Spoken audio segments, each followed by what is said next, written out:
महंगाई है, परेशानी है, बेरोजगारी है, तंग दस्ती है, इतने इश्यूज है जिसकी कोई बात नहीं है। अगर यहाँ किसी को लेकर बैठो तो उसके खाली इश्यूज ही खत्म नहीं होते।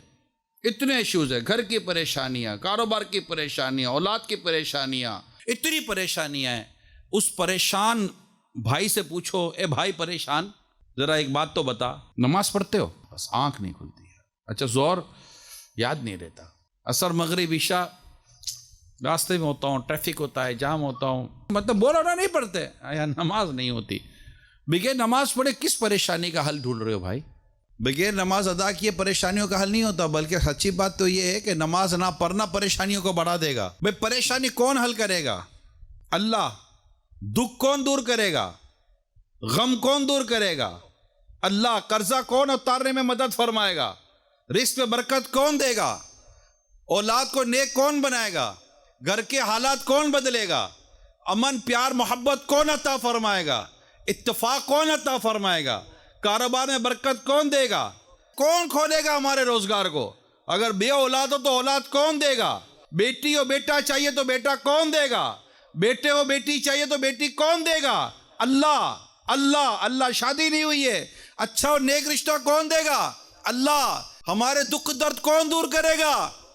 अल्लाह ही है जो सारे काम हमारे कर देगा। और उसी रब के आगे सजदा नहीं करता बंदा, उसके आगे नहीं झुकता, उसके आगे अपने दुख दर्द बयान नहीं करता, उसके आगे अपनी परेशानी बयान नहीं करता। हजरत सैयदना सिरी सकती रहमतुल्लाह ताला अलैह का मैं आपको वाकया सुनाने जा रहा हूँ कि इनकी खिदमत बाबरकत में आपकी पड़ोसन ने एक अपनी परेशानी बयान की कि रात मेरे बेटे को कुछ सिपाही पकड़ के ले गए। अब बड़ी परेशान थी। अब माँ तो परेशान होगी ना, बेटा को पकड़ के ले गए पुलिस वाले, शायद वो इसे बहुत तकलीफ पहुंचाएंगे, बराए करम मेरे बेटे के लिए कोई सिफारिश फरमा दीजिए।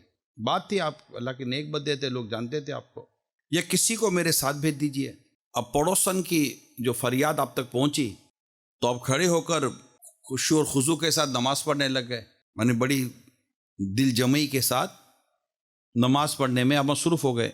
जब काफ़ी देर हो गई तो उस औरत ने कहा, अबुल हसन जल्दी कीजिए, मेरा बेटा तकलीफ में और आप नमाज पढ़ रहे हैं। आप मस्जिद नमाज में मसरूफ़ हो गए और नमाज ही पढ़ रहे हैं, नमाज ही पढ़ रहे हैं, नमाज। अब औरत परेशान हो रही है कि मेरा बेटा पुलिस के पास है, कैद है, इसको सजाएं होगी, पता नहीं क्या क्या होगा। हजरत बात नहीं कह रहे, हजरत तो नमाज पढ़ रहे हैं।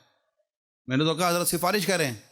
फिर जब सलाम फेर दिया तो आपने मुझे कुछ यूँ फरमाया, ए अल्लाह पाक की बंदी, मैं तेरा मामला ही तो हल कर रहा था। अभी ये गुफ्तगू हो ही रही थी कि उस औरत की खादिमा मुलाजिम आकर कहने लगी, बीबी जी घर चलिए, आपका बेटा घर आ गया है। ये सुनकर वो बहुत खुश हुई, आपको दुआएं देती हुई आपके घर से रुखसत हो गई। हज़रत सैयदना अबुल हसन सिरी सकती रहमतुल्लाह ताला अलैह ये बात बड़ी खूब जानते थे कि काम करेगा कौन, किसको अर्ज़ करना है। जब कोई मुसीबत आए ना बंदे पर, बहुत परेशानी मुसीबत आती है ना, एक बड़ा खूबसूरत विर्द है, याद कर लें, या हय्यू या कय्यूमु बिरहमतिका अस्तगीथ। अल्लाह ताला ने चाहा तो ऐसी मुश्किल आसान होगी कि बस आप बोलेंगे यार ये क्या हो गया, ऐसी मुश्किल आसान होगी। इवन आप ट्रैफिक में फंस गए, आपको कहीं जाना है, रास्ता जाम है, ये एक से ज़्यादा मेरा अपना प्रैक्टिकल में आपको बयान कर रहा हूँ। आप ये वजीफा पढ़ना शुरू कर दें, आप ऑटोमेटिकली देखेंगे कि ट्रैफिक खुल रही थी और आप आगे बढ़ रहे थे। कैसे होगा? क्यों नहीं होगा? मेरा रब कादिर मुतलक है, वो मुश्किल आसान फरमाने वाला है, वो तकलीफों को दूर करने वाला है। चूंकि नफ्स की कैद में लिहाजा हम नमाज नहीं पढ़ते। अल्लाह पाक हम सबको नमाज पढ़ने की तौफीक अता फरमाए।